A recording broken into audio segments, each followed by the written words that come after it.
Are you seriously suggesting Amberiotis was blackmailing me? How could he blackmail Alistair? Alistair has no secrets. With the greatest respect, Madame Oliveira, there I must disagree with you. Monsieur Blunt has a very big secret. A secret that must be kept at all costs. And there is only one method that is totally effective in dealing with a blackmailer, and that is to silence him. Forever. No. Monsieur Amberiotis, he had to go. And Monsieur Blunt had seen the name of Monsieur Amberiotis in the appointment book belonging to Monsieur Morley. His blackmailer used the same dentist. That'll do for today, I think. One more rinse, please. And so, Monsieur Blunt, you devise a clever plan. A very clever plan indeed. You wait until your treatment has been completed by Monsieur Morley.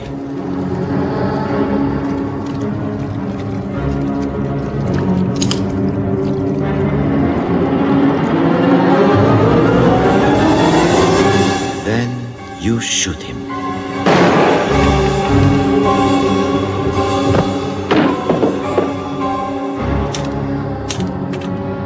While the dental records are being falsified, you drag the body into the office of the secretary.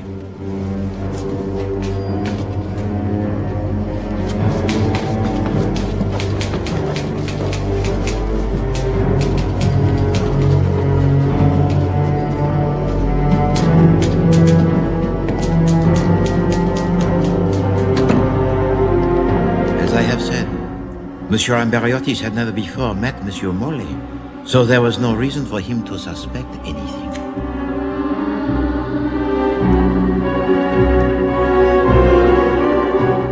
You administer to him the fatal injection. And when he has left, you drag the body of Monsieur Morley back into the surgery and arrange it to look like suicide.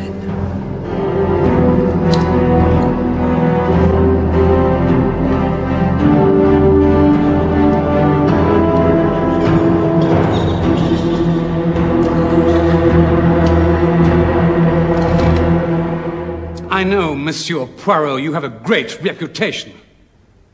But I'm afraid in this case you are wrong to a lunatic degree. Send him about his business, Alistair. Mr. Blunt's family stands 4 square behind him. I am very pleased to hear it, Madame Oliveira. But you see, when Monsieur Blunt married your sister, Mademoiselle Rebecca Anholt, he was not entirely honest with her, no, nor with her family.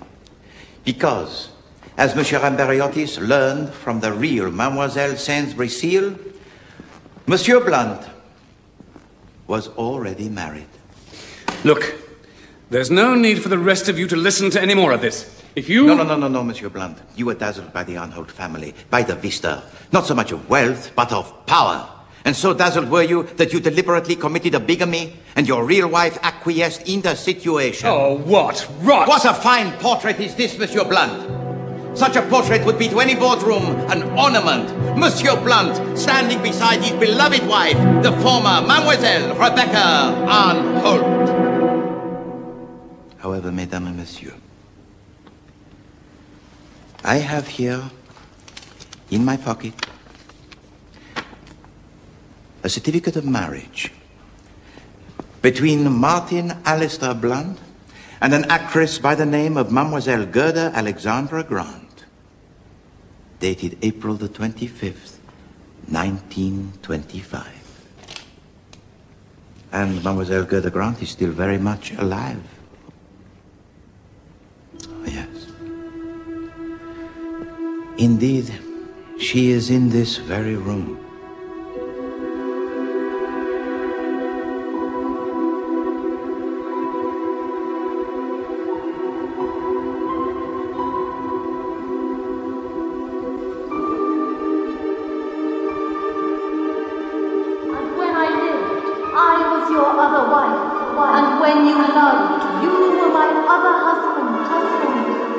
Which is Beatrice? What is your will? Do not you love me? Why, no. No more than reason. Don't be so mamby-pamby, Mabel. You think he's not good enough for me? Oh, come on, Alistair. I want to dance, dance, dance,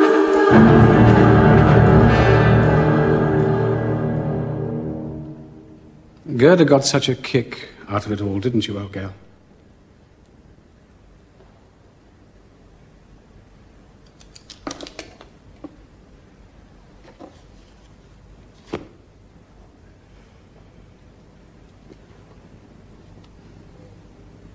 It was your skills as an actress, Mademoiselle Montresor, that were the key to the deception. You connived at the bigamy of your husband. While he set about marrying into the Arnholt family, you assumed the identity of Madame Sylvia Chapman. After all these years. Hello, Mabel. Come in. I brought you some flowers. When the real Mademoiselle Sainsbury-Seal met again your husband, you murder your old friend in cold blood. Go into the sitting room, straight through there. But your skills as an actress are put to the test once again, as the second Mademoiselle Sainsbury-Seal.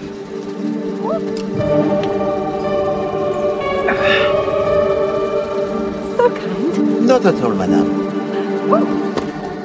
Unfortunately for you, it was Hercule Poirot who retrieved your shoe buckle that day. But having safely deceived the Chief Inspector Japp and myself, or so you thought, you took the opportunity to be as close as possible to your husband. You assumed the name of Helen Montresor and joined him as his new, efficient secretary. We'll never make these people understand, will we, my darling? Such ordinary, unimaginative people. I wish I could make you understand, Monsieur Poirot, about my meeting with Rebecca and my marriage. Gerda understood, didn't you, old girl? We could have married again after Rebecca's death, but, do you know, we'd come to rather enjoy all the secrecy. She's an actress through and through. She would have found it very dull being just one character. Well, I've killed 3 people, so presumably I ought to hang, but haven't I done something for England? I have held it firm. I have kept it solvent. I have kept it free from dictators. I am necessary to the continuing peace and well-being of this nation. Is he saying what I think he's saying? What about me? He was going to let me hang. Précisément. Monsieur Blunt, with his usual efficiency, had provided for himself a second line of defense. If things went wrong, you, Monsieur Carter, you were to be the scapegoat. You see by now, Monsieur Blunt knows of Monsieur Morley's opinion regarding you. And so he arranges for you to be engaged in a most mysterious fashion. As a gardener. Ah, these flowers here, they are beautiful. And how easy for Helen Montresor to fire a shot vaguely in your direction. Drop the pistol at your feet, where you are bound to pick it up. Drop that gun! Help! Oh, Mr. Blunt! You are caught red-handed. And of course, nobody is going to believe your story, your ridiculous story, about being employed by the Secret Service. No. As far as Monsieur Blunt is concerned, you can end your short life on the gallows. I don't waste pity on people like him. Eh bien, Monsieur Blunt, that is where you and I, we do not see alike. For to me, the lives of those 3 people are just as important as your own life.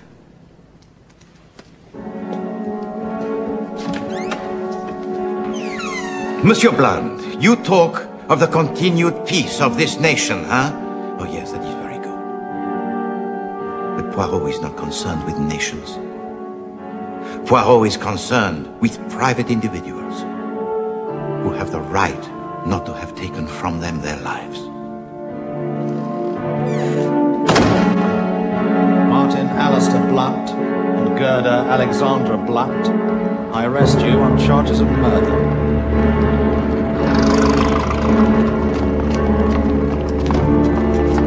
Please.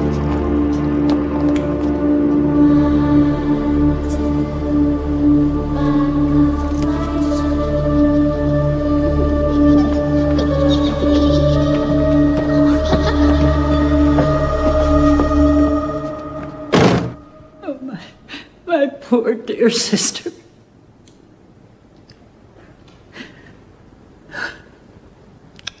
I don't know why I'm crying. Come on, Mother. I never liked him anyway. Why don't we go back home? To New York.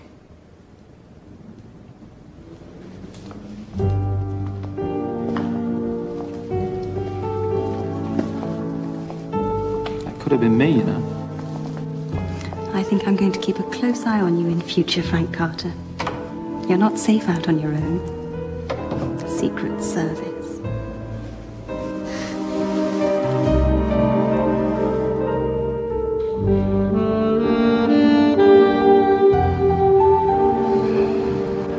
Look at it, Poirot. The trappings of wealth and power.